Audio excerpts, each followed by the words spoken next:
बस खाली पुढे.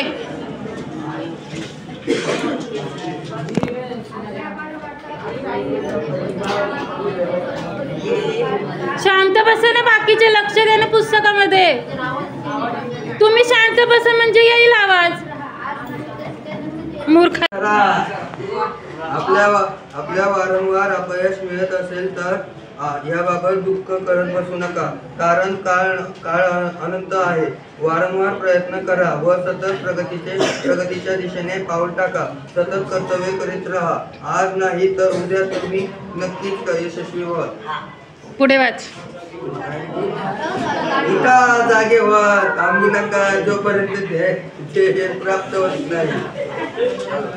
वाच ना.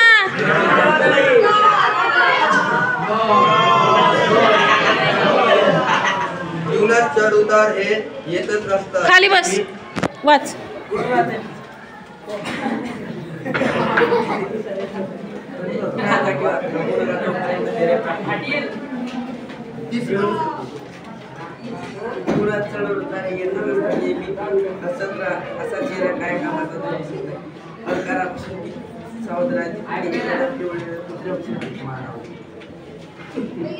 बसायला लावलंय मी.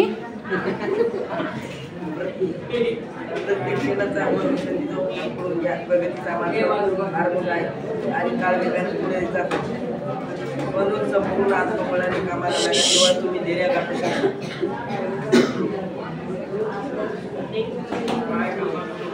खाली बस.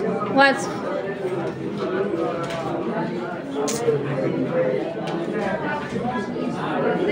अरे तुला म्हणतीये वाच.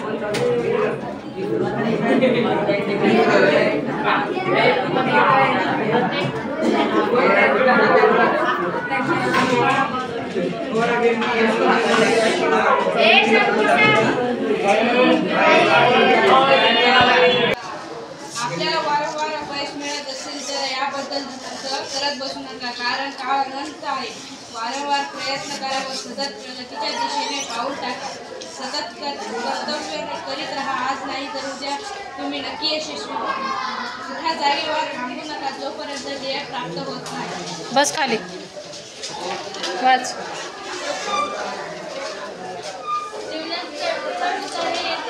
नेहमी हसत राहा आणि चेहरा काय कामाचा तो हसत नाही. अहंकारापासून जितके सावध राहा तितके एखाद्या पिसाळलेल्या पुस्तकापासून असतात. प्रत्येक क्षणाचा व संधीचा उपयोग करून घ्या. प्रगतीचा मार्ग फार मोठा आहे आणि काळ वेगाने पुढे जात आहे. म्हणून आपल्या संपूर्ण आत्मबळाने कामाला लागा, तेव्हाच तुम्ही ध्येय गाठू शकाल. कोणत्याही गोष्टीसाठी स्वतःला दुःखी कष्टी करू नका. मनुष्यावर नव्हे तर देवावर विश्वास ठेवा. तोच तुम्हाला योग्य मार्ग दाखवेल आणि सन्मार्ग सुचवेल. स्वतःच्या मनाला नेहमी कामात गुंतवून ठेवा. त्याला ठिकाणी राहू देऊ नका. जीवन गांभीर्याने जगा. तुमच्या समोर आत्मोन्नतीचे महान कार्य आहे आणि वेळ फारच थोडा आहे. बेसावधपणे जर तुम्ही नको त्या गोष्टीत गुंतून राहिला तर तुम्हाला दुःखी व्हावे लागेल आणि अधिकच वाईट स्थितीत जाऊन पोहोचाल. धैर्य व आशा बाळगणे जीवनातील सर्व प्रसंगांशी सामना करण्याची योग्यता तुमच्यात लवकरच येईल. तुम्ही स्वतःच्या बळावर उभे राहा. आवश्यक